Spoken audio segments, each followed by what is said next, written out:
Hello everyone, welcome back to my another study blog. Nursing এক্সামের আর মাত্র 1 মাস বাকি। এর মধ্যে যতটা সিলেবাস কমপ্লিট হয়েছে সেটা রিভাইজ দেওয়া আর একটু করে নতুন কিছু আয়ত্ত করার চেষ্টা করছি। টু ডু লিস্ট করে নিচ্ছি নিজের সুবিধার্থে।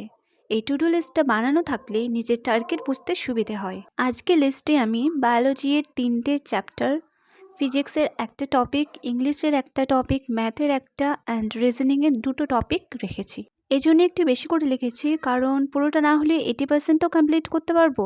তার টার্গেট সবসময় বড় রাখা উচিত। ফার্স্টেই আমি লাইফ সায়েন্স নিয়ে বসে পড়েছিলাম। শুরু থেকে খুঁটিয়ে খুঁটিয়ে পড়তে শুরু করলাম, কারণ এখন কোশ্চেন তো খুব ডেপথ আসছে, আর কোন জায়গা থেকে কোশ্চেন আসবে সেটা তো আমরা কেউ জানি না। তাই খুঁটিয়ে খুঁটিয়ে পড়া ছাড়া কোনো উপায় নেই। আর শুধু এমসিকিউ করলে তো হবেই না, তাই খুঁটিয়ে পড়া মাস্ট বি। তো এইভাবে আমি খুঁটিয়ে খুঁটিয়ে পড়তে শুরু করেছিলাম। বায়োলজির 2টো চ্যাপ্টার আমার কমপ্লিট হয়ে গেছিলো। দেন আমি একটু উঠে পড়েছিলাম রেস্ট করার জন্য।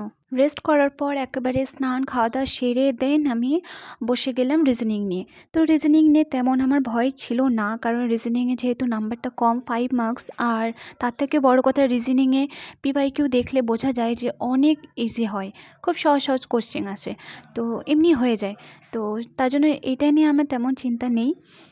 জানি না এবার কোশ্চেন কেমন হবে, আগের মতো হলে তো খুবই ভালো হয়, 5 মার্কস এমনি চলে আসবে। তো এবার তবু পড়ে রাখতে হবে। তো আমি কিছু কিছু প্যাটার্ন করে রেখেছি। তো আজকে আমি করছিলাম অ্যানালজিটা। তো অ্যানালজির আমি লেটার অ্যানালজি আর নাম্বার অ্যানালজি এই দুটোই আজকে আমার কমপ্লিট হয়ে গেল। তো এবার আসি আমার এক্সাম স্ট্র্যাটেজি নিয়ে। তো যেহেতু আর 1 মাস সময় আছে, সেজন্য আমি 4 সপ্তাহে ডিভাইডেড করে নিয়েছি।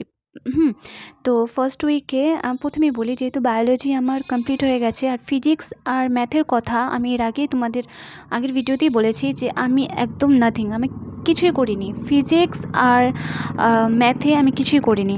তো সেজন্য ভেবেছি যে সপ্তাহে 3টা করে চ্যাপ্টার আমি শেষ করব বায়োলজি।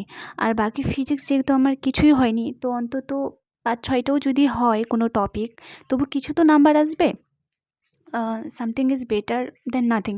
তো সেজন্যই আমি 4-5টা, মানে ওটা আমি সপ্তাহে 2টো টপিক রেখেছি ফিজিক্সে, সপ্তাহে 2টো টপিক। আর ম্যাথ যেহেতু কিছুই নেই, ম্যাথ আমি পারবো না, একটা করে রেখেছি, একটা করিও পারবো কিনা তারও ঠিক নেই। আর ইংলিশের মধ্যে ওই 6-7টা আছে, যে সেগুলোই আসে, তার মধ্যেই আসে। তো এটাই ছিল আমার স্ট্র্যাটেজি, আমার এক্সাম স্ট্র্যাটেজি। তো ভিডিওটা ভালো লাগলে সাবস্ক্রাইব করে পাশে থেকো, আর তোমাদের কেমন প্রিপারেশন চলছে সেটা বলো। তো আজকের মতো এতটাই, দেখা হবে নেক্সট ব্লগে। টাটা।